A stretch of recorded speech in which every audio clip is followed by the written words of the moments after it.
Hello বন্ধুরা, নমস্কার। আজকে আমি আপনাদেরকে বানিয়ে দেখাবো ধনে পাতার চিকেনের পাকোড়া। কীভাবে বানাচ্ছি আপনারা দেখতে থাকুন। আমি এই বাটির মধ্যে বেসন নিয়েছি, কর্নফ্লাওয়ার নিয়েছি, লঙ্কার গুঁড়ো, হলুদ গুঁড়ো, লবণ আর ধনে পাতা কুচি নিয়ে ভালো করে এটাকে ফেটিয়ে নিচ্ছি। আর একটু তেল দিয়েছি এর মধ্যে। এখন আমি এই এক থালার মধ্যে ব্রেড ক্রাম্ব নিয়েছি। আর চিকেনগুলোকে আগের থেকে আমি আদা, রসুন, দই দিয়ে, টক দই দিয়ে ভালো করে ম্যারিনেট করে রেখেছি। এখন আমি একটা একটা করে আমি ভেজে নেব। কড়াই তেল দিচ্ছি, গরম হচ্ছে কড়াই তেলটা। আর সাদা তেল দিয়ে ভাজবেন, সরষের তেল দিয়ে ভাজবেন না, তাহলে ভালো লাগবে না।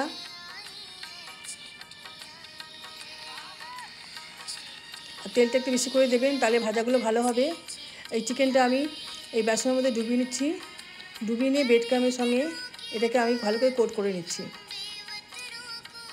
আরও কয়েকটাকে আমি ডুবিয়ে নিচ্ছি।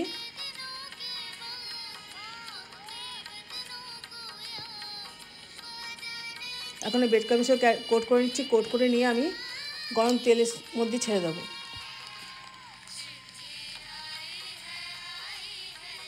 আর সন্ধ্যেবেলা স্ন্যাক্স হিসাবে এটা খেতে খুব ভালো লাগবে, বাচ্চারা খুব পছন্দ করবে। বাড়িতে বাচ্চা থাকলে অবশ্যই বানিয়ে খাওয়াবেন। ভালো লাগলে লাইক, শেয়ার, কমেন্টস করবেন।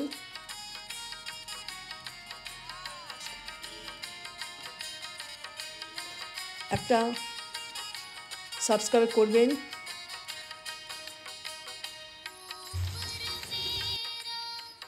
Thank you for watching.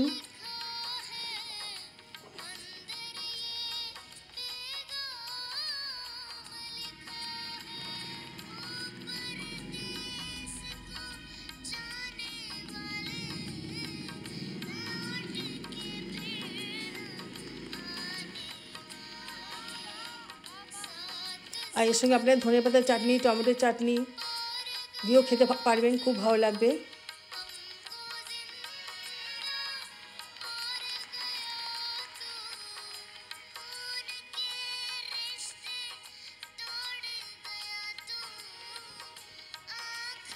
ভালো লাগলে লাইক, শেয়ার, কমেন্টস করবেন।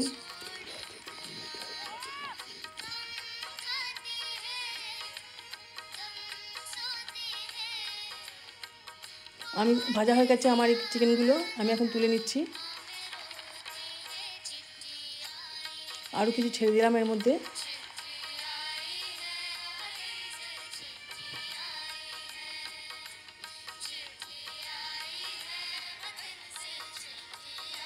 এটা একটা খুব লোভনীয় খাবার, বাচ্চাদের কাছে কেন, বুড়োদের কাছেও খুব লোভনীয় খাবার।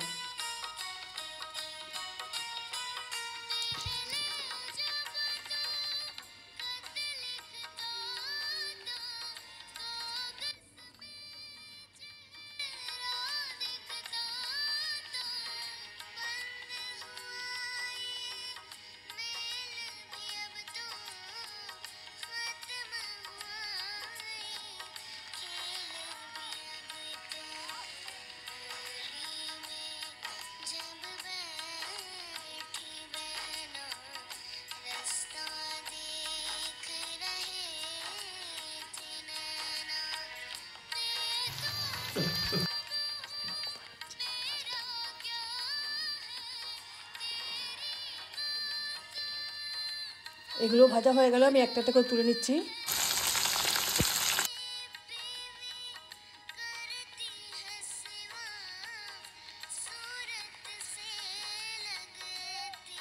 মাংসের সাইজগুলো আপনারা আপনাদের মতন করবেন।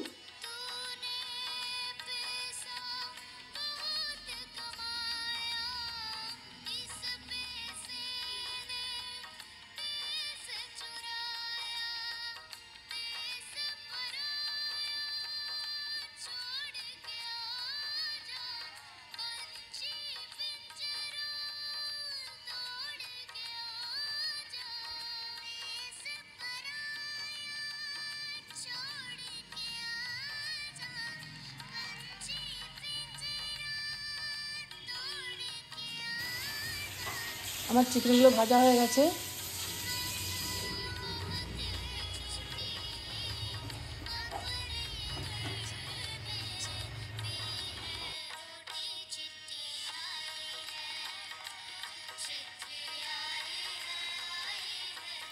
এখন আমি এই বাটিটার মধ্যে আমি চিকেনগুলোকে সার্ভ করে নেব।